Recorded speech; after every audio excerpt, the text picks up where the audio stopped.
So, Gamergate the movie One Up came out, and it's a film. It's a film about women taking on their toxically male world of online gaming, and it stars a woman of color. Well, she's Asian. I'm not sure if that even counts anymore.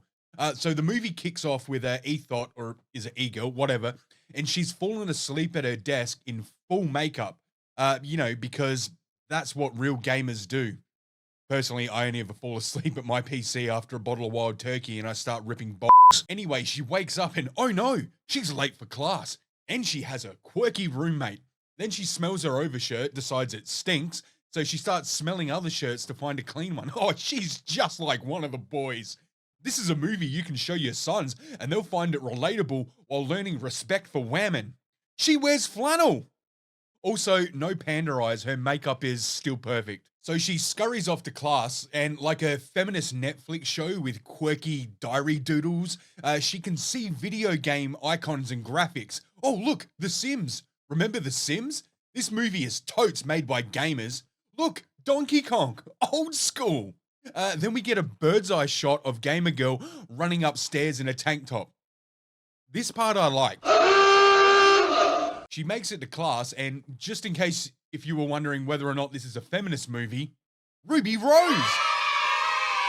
So Crew Cut Karen is giving a lecture, yeah, a short-haired lesbian lecturing people, I'm surprised, all about video games, and it's information anyone could Google and then copy and paste into a script, but it's interrupted by a man. Man. He yells out like, hell yeah, boobs, when Crew Cut Karen mentions Tomb Raider.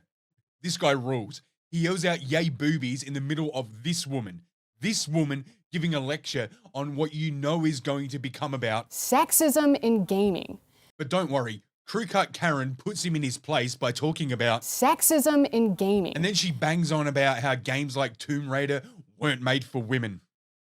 She gives this cringe TED talk, and by that I mean her stage presence and delivery are that of a person who is on stage for the first time talking to people, for the first time ever.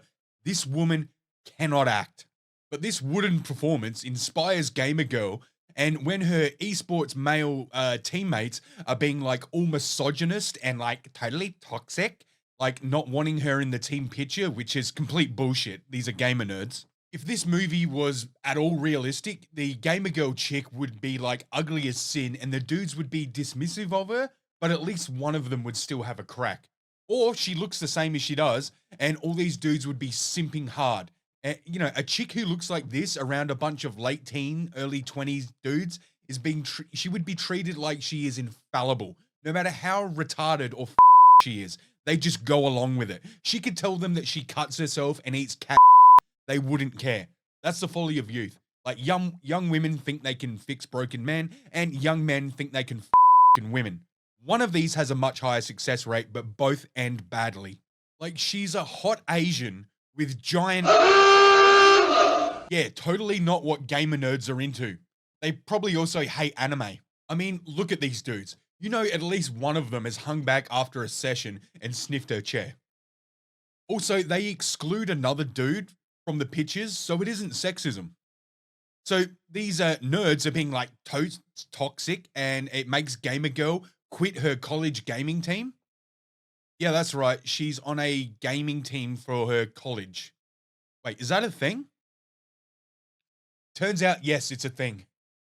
F***ing Zoomers. What do you want to bet these people will want their student loans forgiven? I mean, no wonder colleges cost so much when they're wasting money on shit like this. But, I'm sure there's a plethora of jobs out there for people with their degrees. Right, so Gamer Girl runs out on her esports team because sexism in gaming. And to her job at generic game store. Man, taking out a massive loan to learn about gaming and working at a GameStop, this woman is making great life choices. And if you thought the writing was bad before this, holy shit. The dialogue between Gamer Girl and her friend is not at all believable. It's like it was written by a childless 60-year-old who's getting all their references on youth speak from free-to-air television. How do you do, fellow kids? And of course, her manager is a bumbling fool. Why? Because he's a white man. Man. Then we find out that Gamer Girl is on an esports scholarship. Yes, I said that. Esports scholarship. But fret not, humble viewer. Her best friend has some advice for her. You know, when life doesn't go my way, I usually get really high and watch Captain Marvel. Why? Because Brie Larson is super friggin' hot, and it's a tremendous setup to Endgame. I don't think it's possible to pop, snort, or smoke the amount of drugs it would take to make Captain Marvel watchable. Seriously, how munted must this dude get? I mean, he rewatches Captain Marvel. Captain Marvel. He could probably smoke Snoop Dogg under the table. I like ice cream. So, inspired by Captain Marvel, they decide to start their own esports team, but with a twist. It's all women. Well, one dude who thinks he's a woman. To make this new team idea a reality, they go to the dean of the college, and he's a white man. So naturally, he's also a bumbling buffoon. When he invites the pair into his office, Gamer Girl's friend goes to close the door and he shouts, "No, no, no, no. We don't close doors around here." And for a few seconds, I thought, okay, they're making fun of the hashtag #MeToo movement. That's bold. But then he offers the pair something to drink. And when they ask what it is, he replies, kombucha with whale sperm. Good for the skin. So he's worried about having a female student in his office with the door closed. But then he tries to feed her whale baby gravy. Pretty sure that's a sex crime, my dude. You're definitely losing your job and going on a list. What the kind of writing is this? Then he tells the pair his name and his preferred pronouns. Okay, so the creepy jizz drinking makes a bit more sense now. The whole scene is just odd, and the dean seemed like a bad Chris Farley impression. And after looking it up, he's actually played by Chris's brother, Kevin Farley, who, much like Jim Belushi, is a very, very poor man's version of his brother. That being said, this movie is no K9. Then we get a montage of them interviewing women to be on the team, and fuck me, it's not funny. Also, this is supposed to be a college, but it comes across like it takes place in a middle school. I mean, is this the state of 18 to 22-year-old people nowadays? Who am I kidding? We've all seen TikTok. Hi, I'm Barbie. Thank you for the hearts. Thank you for the hearts. Thank you for the hearts. I love you. I love you. Thank you for the heart. Huh? Hot dog? Don't mind if I do. Huh? Hot dog? Don't mind if I do. Thank you for the heart. Oh, kitty. Meow. Oh, kitty. Meow. So they find their team, and it's quite the Avengers they've assembled here. There's Gamer Girl and her pothead friend. Then we have a child woman, crippled Instagram model, and a fat dude with long hair. So 3 of the 5 of this all-female team are actually female. Was there an actress shortage in 2020 or 2021? I mean, was this the fault of the casting director? Like, they fucked up and forgot about these roles? You know, did the director have to, like, think on the fly and be like, "Hey, Steve, Brian, hey, put down the boom mic and slap on a wig"? Anyway, our Avengers assemble and head over to Batwoman's house to recruit her as their coach. And wouldn't you know it, she's a single mother. Yeah, a single shaved head lesbian mother who dresses like a man is raising a son.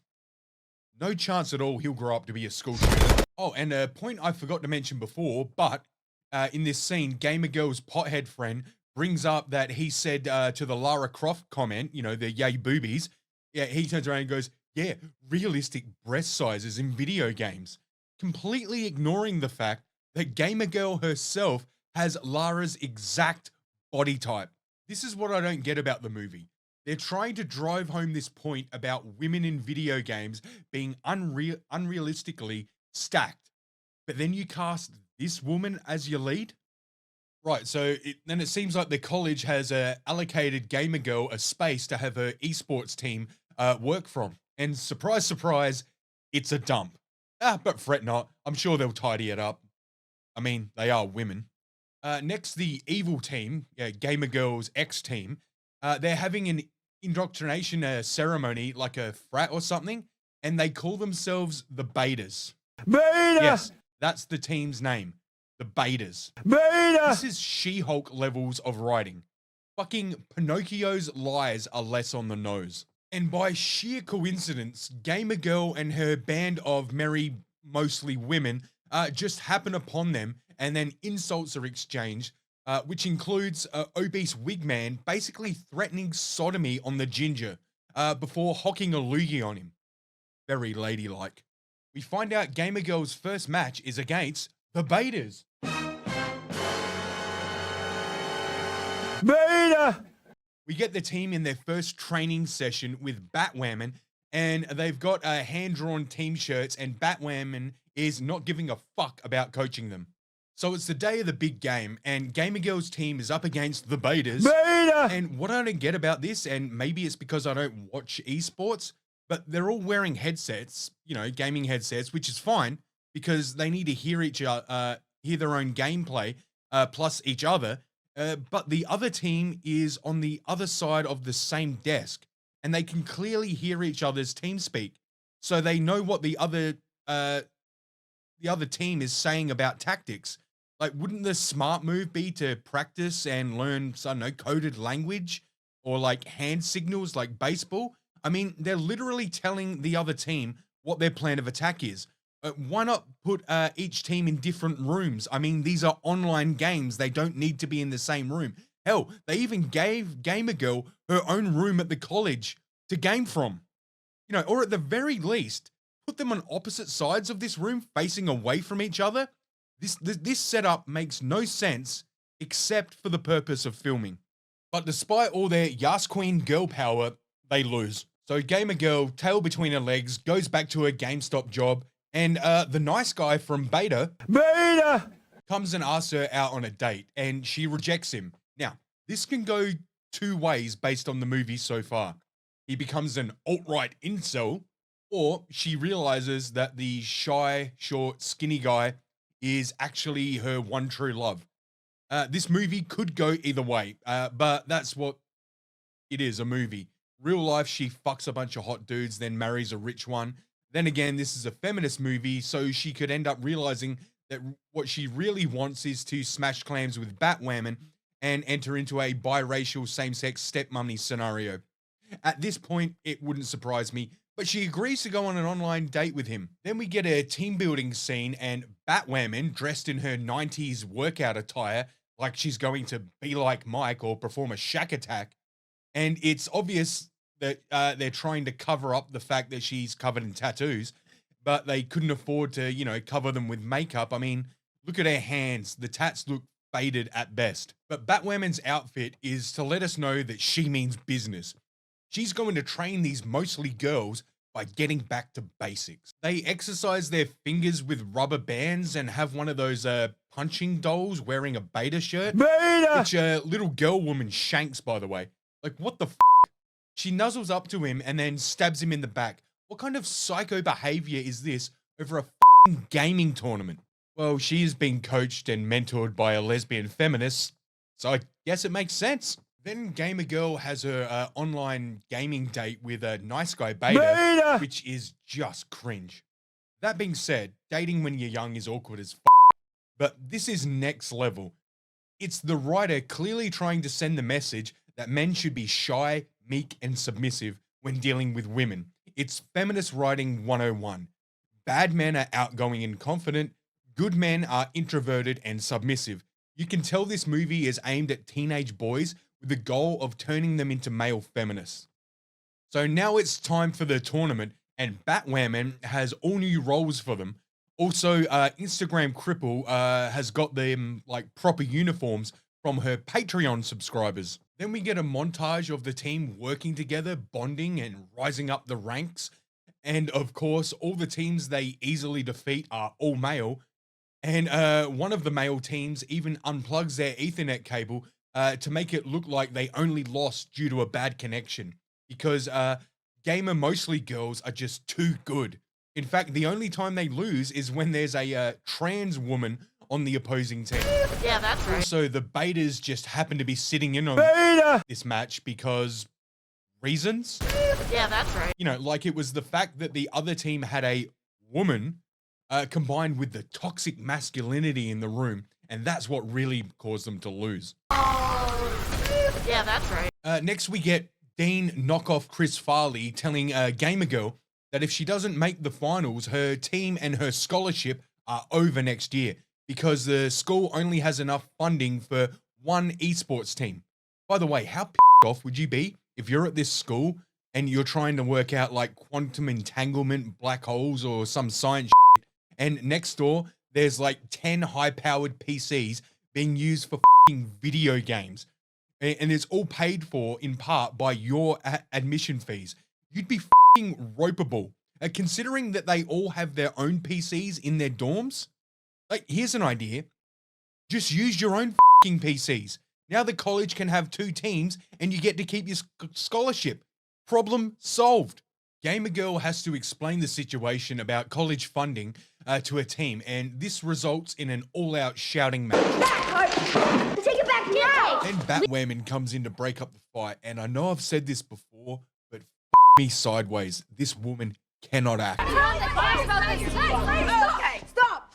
This is not okay! What the fuck was that? This is not okay! So as a way to resolve the tension amongst the team, Batwoman takes them to her garage that she claims she hasn't opened in years, yet it's fully lit up and there's not a speck of dust on anything. Nobody questions this. They all just start bonding over like NES games. Like, these people were born this century. How the fuck do they know about Contra? One claims that he played the game with his father, which means his dad was still rocking a NES in like 2005. Okay, maybe. But the odds of two of these people having grown up playing a game that came out on the NES in 1988 is statistically impossible. But somehow the stars aligned and they're able to bond over it. Also, during this whole scene, the fat dude in a wig keeps drawing attention to his crutch for some reason. While all this genital gesturing is going on, Gamer Girl has a heart-to-heart with Batwoman, explaining how her parents think she's a loser for going to college in order to become a professional gamer. Oh, my bad. It's only her father that's an asshole. I wonder why that is. Man. And let's face it, he's right. I mean, why would you bother going to college to become a gamer? Go to college, sure, but learn engineering or something useful while gaming on the side. I mean, hell, I'm currently making a movie review content and streaming video games. That doesn't mean I'm quitting my day job. Why the would I? So if she doesn't win this tournament, she'll have to admit defeat and her dad will be right. Also, though, she's Asian, so I'm sure she could get like a violin or a math scholarship.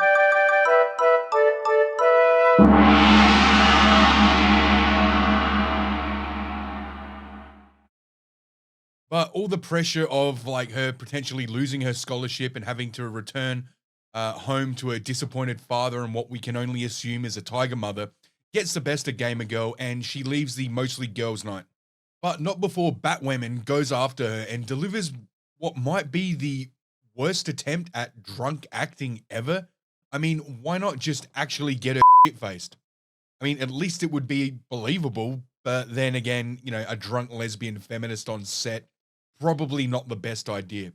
But this poor speech from Batwoman sends Gamer Girl into a shitty, like, feminist music scene, and she even tells Nice Guy Beta to off. Now it's the day of the big match. Again. And they win, of course, making it to the finals, but tensions are high, and Gamer Girl isn't getting along with her team. Then Gamer Girl's friend ends up at her dorm room because her roommate hacked her email and invited him. Gamer Girl just lets this go, lets it slide immediately, and then the roommate gives them tea and cookies that's like laced with ayahuasca or shrooms. I know it's not weed because they start like, you know, hallucinating. Man, between jizz / hallucinogen drinks spiking and rape threats on this campus is a #MeToo powder keg waiting to explode. Despite quirky roommate majorly violating Gamer Girl, she just goes with it like, it, it's free drugs. I mean, imagine if quirky roommate was a man, a straight white man. Do you think these people would view account hacking and drink spiking as a comical thing? But she isn't, so don't think about it. Gamer Girl and friend, they make up, sending the message that basically drugs solve everything. Stop it. Get some help. It's the day of the finals, and Gamer Girl and her band of merry, mostly women, show up to the convention center, and of course, they run into the betas. Beta! Fat wig dude threatens to spit on them again. That's funny, but it's actually a crime, I think. Never mind.